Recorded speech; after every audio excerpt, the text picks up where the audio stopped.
ဒါကတော့ရင်သက်ရှုမောဖွယ်ရာစိန်ခေါ်မှုပွဲကြီးတစ်ခုပဲဖြစ်ပါတယ်ဒီတိုင်ပေါ်မှာဘသူကအကြဆုံးကြက်ကြက်ခံနိုင်မလဲဆိုတာပြန်ပွဲဝင်ရမှာဖြစ်ပြီးအနိုင်ရရှိတဲ့သူကတော့ဒေါ်လာ1000စုချင်းငွေရရှိမှာပဲဖြစ်ပါတယ်ပူပြင်းလုံးတဲ့နေရောင်ကြီးနဲ့ပြင်းထန်တဲ့အပူရှိန်အောက်မှာဒီစိန်ခေါ်မှုပွဲကိုပါဝင်ရှင်ပြိုင်ဖို့လူ12ယောက်ရောက်ရှိလာခဲ့ကြပါတယ်သူတို့အတွက်တစ်ခုတည်းသောအထောက်ပံ့ကတော့တိုင်ပေါ်မှာပါတဲ့အကြောင်းသေးလေးတွေပဲဖြစ်ပြီးခြေချောင်းတစ်ချောင်းဒါမှမဟုတ်နှစ်ချောင်းစာလောက်ပဲအနိုင်နိုင်နှင်းထားလို့ရတာဖြစ်ပါတယ်လက်တွေနဲ့တိုင်ကိုမြဲမြဲကိုက်ထားရတဲ့အပြင်ခန္ဓာကိုယ်ရဲ့ကိုယ်လေးချိန်အများစုကလည်းခြေထောက်ပေါ်မှာပဲတက်ရောက်နေတာဖြစ်ပါတယ်ဒီစိန်ခေါ်မှုပွဲကဘလို့မှမလွယ်ကူနိုင်ဘူးဆိုတာကိုတော့အစကတည်းကအထင်ရှားမြင်တွေ့နေရတာပဲဖြစ်ပါတယ်မိနစ်ပိုင်းတွင်းမှာတင်ပဲပထမဆုံးပြိုင်ပွဲဝင်ဖြစ်တဲ့ဝဝကောင်မလေးကအောက်ကိုရှော့ကျသွားခဲ့ရပါတယ်ကိုယ်လေးချိန်များတာရဲ့ပင်ပန်းနှွက်နေရရဲ့ကြောင့်သူမတယောက်လက်လျှော့အရှုံးပေးသွားခဲ့ရတာဖြစ်ပါတယ်အခြားတစ်ဖက်မှာလည်းညီမဖြစ်သူကအတော်လေးရုန်းကန်နေရတာကိုတွေ့ရပါတယ်ဒါပေမဲ့အားလုံးအားတင်သွားရတာကတော့ဘောင်းဘီအနီနဲ့ကြက်သားဖုအထစ်တွေနဲ့လူတန်ကြီးကအစောဆုံးအရှုံးပေးထွက်ခွာသွားတဲ့အထဲမှာပါဝင်နေတာပဲဖြစ်ပါတယ်ဖြည်းဖြည်းချင်းပဲလူတိုင်းရဲ့ခြေထောက်တွေဟာကြက်တက်လာပြီးနာကျင်ကြိုက်ခဲလာကြပါတယ်ကောင်းဝင်ပြာနဲ့ကောင်မလေးကလည်းဆက်ပြီးမတောင့်ခံနိုင်တော့တာကြောင့်အောက်ကိုဆင်းလာခဲ့ရပါတယ်အဲ့ဒီနောက်မှာတော့အစိမ်းရောင်ဝတ်စုံနဲ့ပြိုင်ပွဲဝင်ကလည်းထပ်ပြီးအရှုံးပေးသွားခဲ့ပြန်ပါတယ်မိနစ်ပိုင်းတွင်းမှာတင်ပဲလူတော်များများဟာပြိုင်ပွဲကနေနှုတ်ထွက်သွားခဲ့ကြရပါတယ်ဘောင်းဘီအစိမ်းနဲ့ကောင်လေးကတော့အခြားလူတွေအရှုံးပေးထွက်ခွာသွားတာကိုကြည့်ပြီးစိတ်လှုပ်ရှားထိတ်လန့်လာကမကြခင်မှာပဲ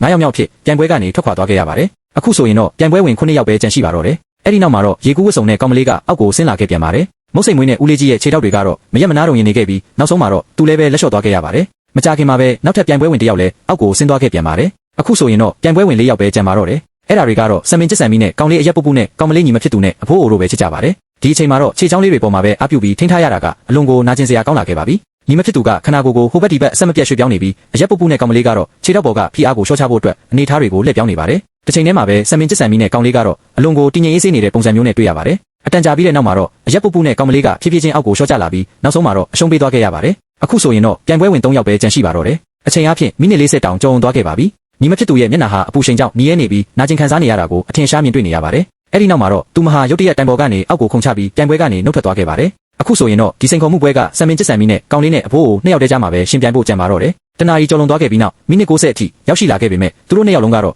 တိုင်ကိုမြဲမြဲဖက်တွယ်ထားစေချစ်ပါတယ်ဒါကိုကြည့်ပြီးလူတိုင်းကအံ့အားသင့်နေကြရပါတယ်နေအောင်ကြီးကိုရှောင်ရှားဖို့အတွက်သူတို့ဟာအရေးရတဲ့ဘက်ကိုရောက်အောင်တိုင်ကိုပက်ပြီးအနေထားတွေပြောင်းလဲနေကြပေမဲ့ဒီချိန်မှာတော့တိုင်ကြီးကပါအပူချိန်ကြောင့်ပူလောင်လာခဲ့ပါပြီဒါဟာခွန်အားကိုစမ်းသက်တဲ့ပွဲမဟုတ်တော့ပဲတိခတ်နိုင်စွမ်းနဲ့စိတ်တက်ကြံ့ခိုင်မှုကိုစမ်းသက်တဲ့တိုက်ပွဲတစ်ခုဖြစ်လာခဲ့ပါတယ်2နာရီတောင်ကျော်လွန်သွားခဲ့ပါပြီမြေပြင်ပေါ်မှာ2နာရီကြာမတက်ရက်နေဖို့တောင်အတော်လေးခက်ခဲလာတာဖြစ်ပြီးသူတို့2ယောက်ကတော့ခြေချောင်းလေးတွေကိုပဲတုံးပြီးတိုင်ပေါ်မှာတွဲလောင်းခုန်နေကြရတာဖြစ်ပါတယ်စံပင်ကျစ်ဆန်မီနဲ့ကောင်လေးရဲ့ခြေထောက်တွေဟာအပြင်းထန်တုံရင်လာခဲ့ပြီးတိုင်ကိုစုပ်ကင်ထားတဲ့အားကလည်းလျော့နေလာခဲ့ပါတယ်အဖိုးအိုကလည်းခြေထောက်နေထားတွေကိုအမြဲတမ်းလဲလှယ်နေပေမဲ့သူလည်းပဲတက်တောင့်တက်တာတိတ်မရှိလာပါဘူးနောက်ဆုံးမှာတော့စံပင်ကျစ်ဆန်မီနဲ့ကောင်လေးဟာတိုင်ပေါ်ကနေဖြည်းဖြည်းချင်းရှော့ကျသွားခဲ့ရပါတယ်အကြာကြီးစောင့်ဆိုင်ပြီးတဲ့နောက်မှာတော့အနိုင်ရရှိသူကိုကြေညာပေးခဲ့ပါတယ်ဒီလိုပြင်းထန်လာတဲ့စိန်ခေါ်မှုပွဲကြီးရဲ့အနိုင်ရရှိသူကတော့အဖိုးအိုပဲဖြစ်ပါတယ်ပရိသတ်တို့ရောအိုဝေမဲ့စေယိုဟောင်းဆိုတဲ့စကားကိုယုံကြည်ကြလားဆိုတာကွန်မန့်မှာရေးသားပေးခဲ့ကြပါဦးခင်ဗျာ